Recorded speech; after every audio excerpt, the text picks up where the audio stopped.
טועמים עוגיות מיוחדות בגיאורגיה. תראו את הדבר המטורף הזה, זו מישהי שהכינה את זה בעבודת יד. I am Groot. ויש לנו פה גם לבובו תכלת וורוד, ויש לנו פה גם משקה פניות שניתן אחר כך. איך זה נראה מקרוב?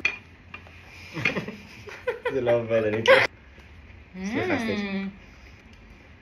סליחה. בדרך כלל משהו כל כך יפה לא טעים. זה גם יחסית זול. עוברים לגרוט החמוד. יותר טעים? זה אותו דבר. נעבור לה לבובו. חיים. לחיים. אותו דבר. תשמעו, רק בשביל החוויה זה שווה את זה, כן? זה עסק בקניון של מישהי מקומית בגיל שלנו אפילו פחות. זה היה הכי כיף בעולם לתמוך במישהי שעושה את זה בעצמה. חפשו משהו חפשו בסגנון. גלריה, טביליסימול, משהו כזה. ואם תוכן מגיאורגיה מעניין אתכם, אז זה הזמן לשים עוקב, כי אנחנו נמצאים כאן, אז אני הולכת להעלות לכם מכאן מלא דברים שווים. רגע, לא טעמנו את זה.